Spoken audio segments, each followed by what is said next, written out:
Ito, may bago tayo ditong gagawin. Bumabagal na itong computer. Tinanggal ko yung microprocessor, nilinis ko. Ito yung microprocessor.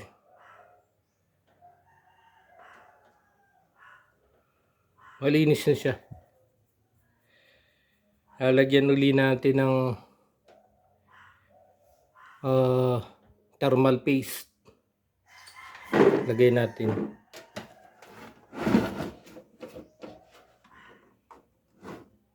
Mabagal na eh. Kasi yung OS niya, yun o, lock.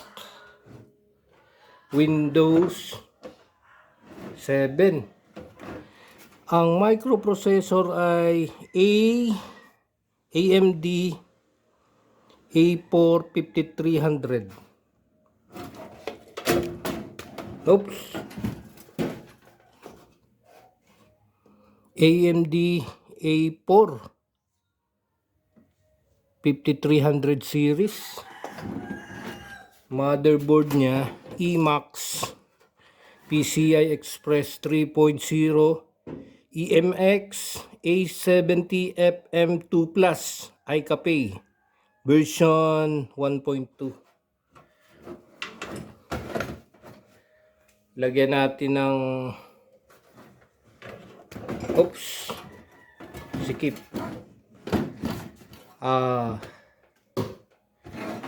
thermal paste.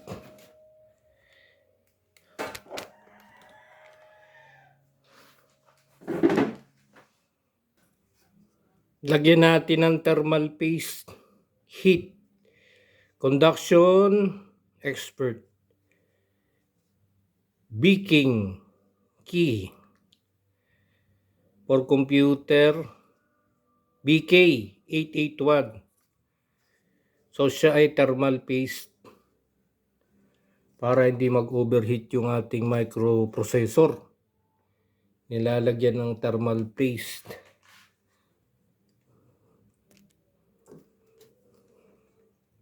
Bah, tigas na.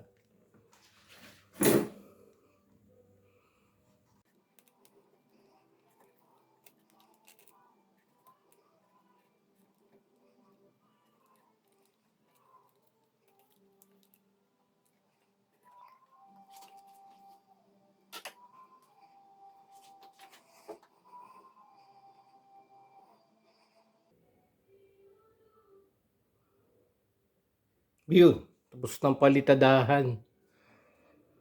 Ito yung kanyang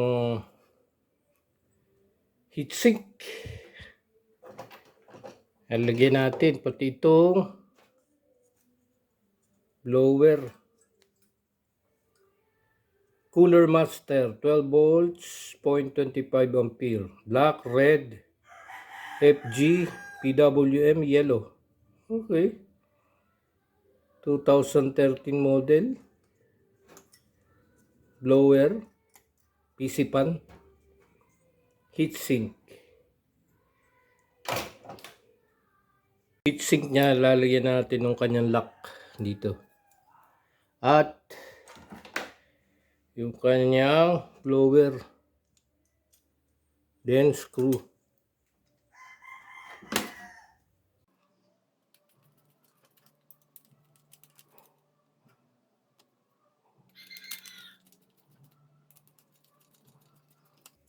Meron din ako nilagay na thermal paste sa kanyang heatsink. Pwede ito ilagay dun.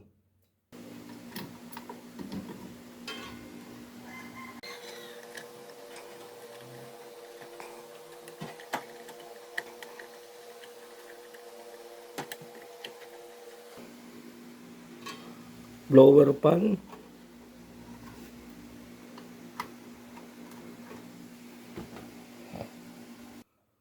Ito naman yung kanyang SD RAM. Lilinis lang yan ng Green Cross rubbing alcohol. Magamit lang ng alcohol yan. Linis lang yung pin. para magandang kanyang takbo.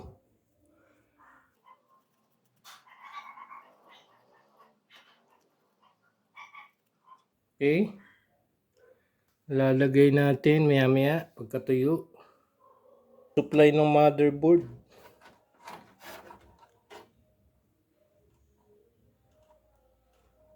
Meron siya dito, supply. Ito yung supply din.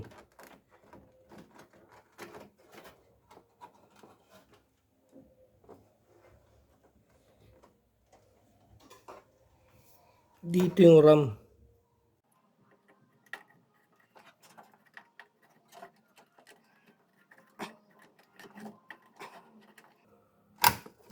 RAM.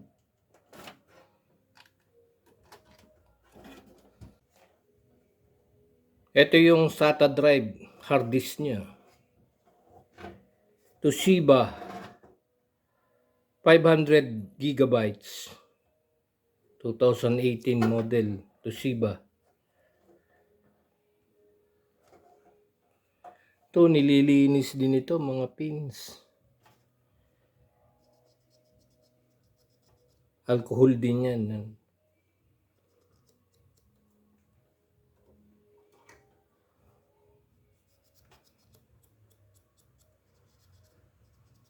Then kakabit natin dito yung yung kanyang power. Dito yung power niya eh. Dun power, tapos yung drive.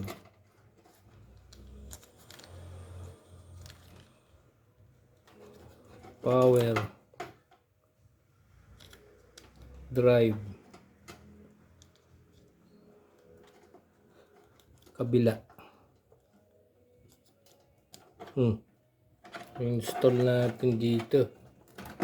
Lagyan ng tornilyo.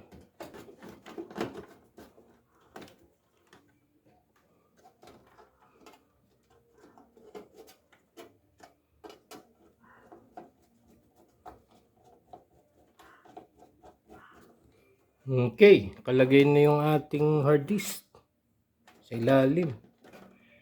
Power niya to W500DW with power supply niya 80X power supply. Testing natin kung maganda ng kanyang performance. Nakakabit na yung RAM, power supply ng board, and then hard disk. Tingnan natin.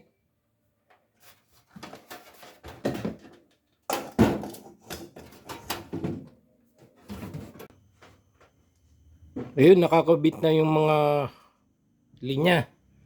Yung kanyang audio,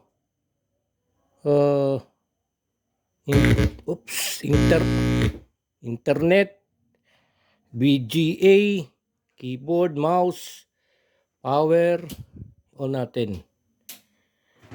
Okay? At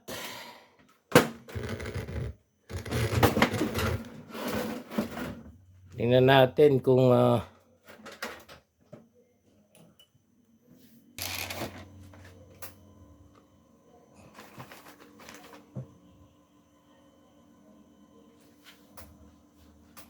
EOC monitor. Siya ay Windows 7. Windows 7 yan. Natin medyo bumilis yung kanyang booting kasi nga nalinis natin yung computer. Ayan ang kanyang speaker, Altic Lansing. Yan ang Sound Blaster Windows 7 OS. So mabilis na yung kanyang booting. Okay na siya. So okay yung ating cleaning. Di tulad dati na mabagal yung kanyang booting. Pag boot yan bilis na Tingnan natin sa internet.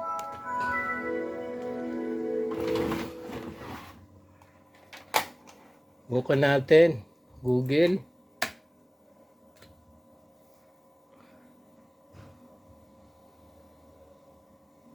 Ito, medyo mabagal ito. OS niya, ano eh, Windows 7 eh.